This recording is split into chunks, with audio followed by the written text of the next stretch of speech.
कब्जा करके मंदिर बनाना और गलत तरीके से, फर्जी तरीके से जो जानपत्र पर जमीन दी गई है उस पर मोहर लगाएंगे तो ये कौन सा सनातन का काम हुआ।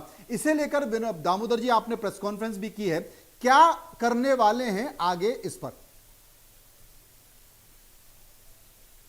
देखिए, दो विषय हैं। अभी सबसे पहले तो हम यात्रा रुकवाने के लिए कोर्ट जा रहे हैं, वो तो एक मुद्दा है ही, ठीक है। लेकिन जहां तक ये मंदिर का मामला है डबरा का, मैंने अभी यहाँ रास्ते में आते वक्त ही कलेक्टर को फोन लगाया था और उनकी तरफ से मैसेज आया कि बाद में मुझे कॉल करेंगे।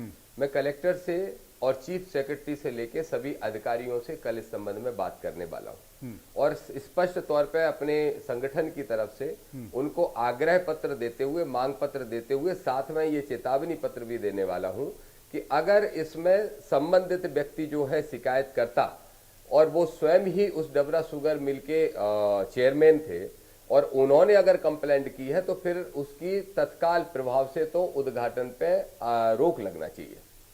और जहां तक धीरेन्द्र शास्त्री का जो विषय है, अगर वो धीरेन्द्र शास्त्री भी इसमें साथ दे रहे हैं, चलो पर्ची निकालना तो उनका एक नाटक नौटंकी हो सकता है, लेकिन आपका इतना बड़ा चैनल है और मीडिया में बहुत सारी जगहों से उनके पास खबर पहुंची है, क्या आज भी उनके पास ये खबर नहीं पहुंची होगी कि एक गलत तरीके से हत्याई हुई जमीन और उस पर बनाए हुआ मंदिर, और जिसका मकसद भी यह है कि किसी को धन का लाभ पहुंचाना, कोई बहुत बड़ा एक तरह से जिसको बोलते हैं कि एक भ्रष्टाचार का मामला है, उसमें अगर धीरेन्द्र शास्त्री जाते हैं तो फिर क्या वो अपने आप को संत कह सकते हैं? और फिर भी अगर धीरेन्द्र शास्त्री जाते हैं तो जिस तरीके से हम यात्रा का विरोध कर रहे हैं, हम इस पूरे जो घटनाक्रम है, मंदिर के निर्माण से लेके मंदिर के उद्घाटन से लेके ये सारी चीजें हैं, इनको लेके भी हम आंदोलन करने से लेके कोर्ट जाने तक का काम करेंगे। मुख्यमंत्री को या प्रशासनिक अधिकारियों को जो शिकायत की गई है दामोदर जी, उस शिकायत में ये भी कहा गया है कि साहब मेरी जान को खतरा है क्योंकि इसमें बहुत बड़े बड़े भूमाफिया और राजनेता हैं। क्या वाकई ऐसा है? कौन है? बिल्कुल सही बात है, बिल्कुल सही बात है। सबसे पहली बात तो खतरा ये जो लोग हैं, अब आप ही बताइए, धीरेन्द्र शास्त्री परसों हरियाणा में जो मेरे लिए बोल रहे थे कि ठटरी के बंदे छोड़ोगे नहीं, छोड़ेंगे नहीं, जानते नहीं हो हमें, मैं जानता हूं तुम्हारी शख्सियत को, तुम्हारी ताकत को, तुम्हारे कॉन्टेक्ट को, तुम्हारे पॉलिटिकल कॉन्टेक्ट को, तुम्हारे भू माफिया कॉन्टेक्ट को, तुम्हारे क्रिमिनल कॉन्टेक्ट को, मैं सबको जानता हूं। अब समझ लीजिए कि जो व्यक्ति बुला रहे हैं, जो श्रीमान ने वो मंदिर बनवाया है, उनके बारे में बताने की आवश्यकता नहीं, पूरा प्रदेश भर जानता है उनके व्यवहार को, उनके कैरेक्टर को बहुत, और उनके स्वभाव को पूरा प्रदेश जानता है। तो जिसने भी शिकायत की है और उन्होंने जो शिकायत की है कि उनकी जान को खतरा है, तो बिल्कुल हो सकता है। आज मुझे भी एक पत्रकार साथी पूछ रहे थे कि आपको डर नहीं लगता, आपकी जान को खतरा नहीं हो सकता? अब मैं खुद चंबल का आदमी हूं, मैं नहीं डरता, मैं सक्षम हूं अपनी सुरक्षा करने में भी और ऐसे लोगों को सुधारने में भी, इसलिए मैं नहीं डर रहा हूं। लेकिन आम आदमी, एक व्यापारी आदमी तो डरेगा, इसलिए सरकार को निश्चित रूप से सुरक्षा देना चाहिए उस व्यक्ति को। ये दामोदर जी यात्रा का विरोध कर रहे हैं, पंडित धीरेन्द्र कृष्ण शास्त्री ने आज भी कहा कि भाई एक समय आएगा जब आपकी एक समुदाय विशेष को लेकर उन्होंने टिप्पणी की है, जब वो 50% हो जाएंगे तो आपके बच्चे सुरक्षित नहीं रहेंगे।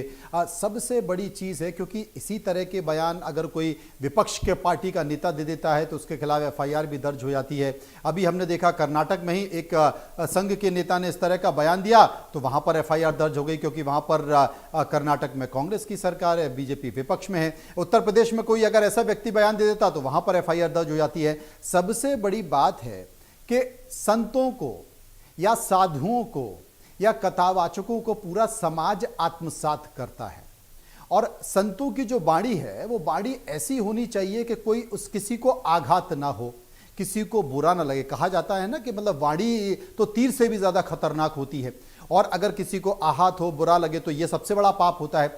लेकिन समुदाय विशेष के लिए इस तरह की टिप्पणी करना, क्या इससे किसको फायदा हो सकता है?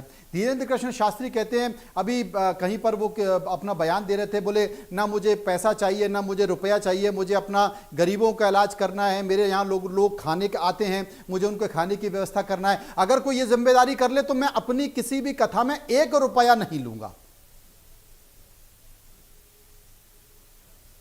देखिए आदरणीय मनोज जी, सबसे पहली बात तो ये है, कि इससे फायदा किसको पहुंच रहा है, ये पूरा देश प्रदेश सब जानता है, आम जनता जानती है कि वो किसका एजेंडा चलाने का काम कर रहे हैं। और जहां तक सांप्रदायिकता सरेआम फैला रहे हैं। अभी मैं यहाँ आने के पहले एक लीगल टीम हमारी बैठी थी और हम उनसे डिस्कस कर रहे थे और उनके बयानों का अध्ययन कर रहे थे, इसी तरह के बयानों का।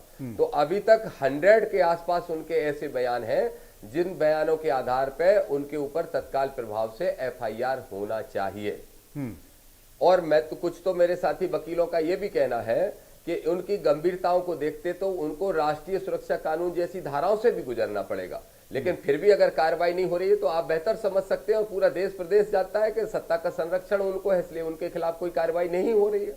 नहीं, लेकिन दामोदर जी आपको नहीं लगता, अगर आप देखिए ये महाराष्ट्र में गए थे, दामोदर जी आपको नहीं लगता देश के प्रधानमंत्री नरेंद्र मोदी बागेश्वर धाम पहुंचे, तमाम मंत्री, केंद्रीय मंत्री, मुख्यमंत्री वहां पर जाकर ढोक लगाते हैं, और ये कल का ही बयान है।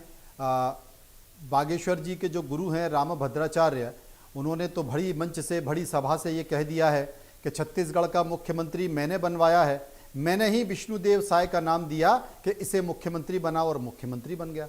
तो जो व्यक्ति या जो गठजोड़, जो गठबंधन या जिनके गुरु इतने शक्तिशाली हैं, जिनके शिष्य इतने शक्तिशाली हैं कि प्रधानमंत्री से लेकर मुख्यमंत्री तक वहां पर हाजिरी कर रहे हैं, आपको डर नहीं लगता कि नुकसान हो सकता है? और देखिए बागेश्वर जी ने चेतावनी दे दी है। मैं अपने प्रोड्यूसर से कहूंगा कि एक बार वो बयान रेडी रखें, वो हम अपने दर्शकों को सुनवाते हैं कि किस तरीके से पंडित धीरेन्द्र कृष्ण शास्त्री ने दामोदर सिंह यादव को लेकर कहा है कि मैंने सुना है कि किसी ने मेरे बारे में कुछ कहा है और वो राष्ट्रपति के पास शिकायत करने जाएंगे, तो हमारी तो आदत है कि हमको छेड़ो मत, और अगर छेड़ दिया तो हम छोड़ेंगे नहीं, अब तो हम क्या कर देंगे। दामोदर जी आपको डर नहीं लगता? इतनी खुली चेतावनी पूरे पब्लिक के सामने, दुनिया भर में उनका बयान घूम रहा है।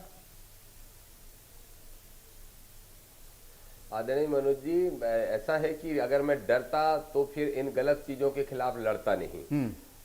और जहां तक बात यह है, मेरे अंदर जो सच्चाई है, मेरे अंदर जो हिम्मत है, वो करोड़ों नौजवानों की, करोड़ों जनता के, किसानों की उम्मीद है, इसलिए वो मेरे अंदर की सच्चाई और साहस बन के मेरे साथ खड़ी है, इसलिए मैं नहीं डरता। लेकिन एक बात जरूर है कि ऐसे लोगों से किसी को भी खतरा हो सकता है, क्योंकि जब ऐसे लोग जो चोला पहने हैं किसी धर्म का और किसी एक व्यक्तिगत किसी पार्टी के लिए एजेंडा चला रहे हैं या किसी विशेष उद्देश्य के साथ एजेंडा चला रहे हैं, जब उनका चेहरा असली खुलने वाला होता है तो ये किसी भी हद तक गुजार सकते हैं। इसलिए मैंने भी अपनी व्यक्तिगत सुरक्षा बढ़ाने का काम किया है और मैं साहस से लड़ूंगा, मुझे इसकी परवाह नहीं है। ये अगर चुनौती देते हैं कि मैं देख लूंगा, तो मैं भी चाहता हूं कि देख लो, मैं भी चाहता हूं कि एक बार देख लो। मैं भी अब उनको बेनकाब करने में कभी पीछे नहीं हटूंगा। हमको चिंता होने लगी है, हमको चिंता इसलिए भी होने लगी है क्योंकि जो तरीका, जो अंदाज था, वो अंदाज कम से कम एक संत का, एक साधु का तो नहीं हो सकता है। एक बार हम अपने दर्शकों को सुनवाना चाहते हैं कि आखिर क्यों चिंता होनी चाहिए। दामोदर जी को सुनिए। हम तिवारी जी बैठे थे तो एक न्यूज चली, एक कोई बहुत बड़े महापुरुष हैं, उन्होंने कहा बागेश्वर बाबा की पदयात्रा नहीं करने देंगे, सुप्रीम कोर्ट जाएंगे। हाँ, कल के ही ना, कल के ही, अब उनका नाम तो हम भूल गए। उन्होंने राष्ट्रपति जी को पत्र लिख के कहा है कि बाबा की पदयात्रा आएगी तो हम लोग रोकेंगे और सुप्रीम कोर्ट जाएंगे। अब हमारे पास उनका मोबाइल नंबर नहीं है, नहीं तो हम ठटरी तो पहले फोन से मारते। उन्हें ये पता ही नहीं है कि हम बहुत टेढ़े आदमी हैं। पहली बात तो तुम्हें छेड़ना नहीं चाहिए, और छेड़ा है तो अपन छोड़ेंगे भी नहीं बेटी। ठटरी के बंदे, पहली बात तो छेड़ना नहीं चाहिए था और छेड़ दिया तो छोड़ेंगे नहीं। दामोदर जी, अब आप सोच लीजिए, जो कच्चा चिट्ठा है, वो जो आप बता रहे हैं कि पता नहीं क्या क्या है, वो जारी करने से पहले एक बार सोच लीजिए। अब पता नहीं मतलब क्या कहना, वो ठटरी के बंदे, और वो क्या छोड़ना छेड़ना, कोई भूत छोड़ेंगे या कुछ लोग छोड़ेंगे या जो उनके प्रभाव में आने वाले सत्ता संगठन के लोग उनको छोड़ेंगे, मुझे नहीं पता क्या है उनकी मंशा क्या है। अब हमारा कार्यक्रम देखने के बाद फिर एक बयान आएगा उनका, वो बताएंगे कि क्या छोड़ने की बात कर रहे हैं। लेकिन ठीक नहीं है, मामले को गंभीरता से लीजिए। और एक सवाल, एक चीज और मैं पूछना चाहता हूं, एक चीज और मैं पूछना चाहता हूं कि अगर भविष्य में भगवान ना करे ऐसा हो, लेकिन अगर कुछ हो गया तो उसकी जिम्मेदारी किसकी? निश्चित रूप से अभी जिन लोगों से के मैं मुद्दे उठाता हूं और जिन ताकतवर लोगों में अगर कोई ऐसा नाम है तो सबसे बड़ा ताकतवर तो अभी धीरेन्द्र शास्त्री का नाम है। धीरेन्द्र शास्त्री का नाम है, हर तरह से ताकतवर वो व्यक्ति है। अगर किसी तरीके का कुछ भी बाल बांका भी होता है तो समझ लीजिए धीरेन्द्र शास्त्री ही कराने का प्रयास करेंगे। मंदिर का मुद्दा भी उठा दिया आपने। देखिए धमकी भी तो उसी तरह की है। जी हाँ, मंदिर का मुद्दा उठा दिया तो मंदिर वाले भी और ज्यादा ताकतवर है, वो भी कहीं कम नहीं है। तो निश्चित रूप से जब ऐसे ताकतवर वाले लोगों से लड़ेंगे और उसके बाद नुकसान होगा तो जिम्मेदार भी वही होंगे। लेकिन मैं डरता नहीं हूं, मैं संघर्ष करने लड़ने के लिए तैयार हूं। हजारों लाखों लोग तैयार हैं। तैयार है आप लड़ने? एक बात और मनोज जी मैं आपको बताना चाहता हूं, कल से जब से, जी हाँ, कल से जब से मैंने मेरा नंबर पब्लिश हो गया, मुझे मेरे दोनों पीए साहब परेशान हो गए। 1000 के लगभग फोन वो अटेंड कर करके परेशान हो गए और इतना समर्थन मिल रहा है। लोग कह रहे हैं कि ये लोग हिंदू को और सनातन को बदनाम करने का काम कर रहे हैं। पहली बार कोई आदमी आया जो साहस के साथ इनको बेनकाब कर रहा है। सारे लोग साथ देने को तैयार है। मैं लड़ूंगा आर पार की लड़ाई।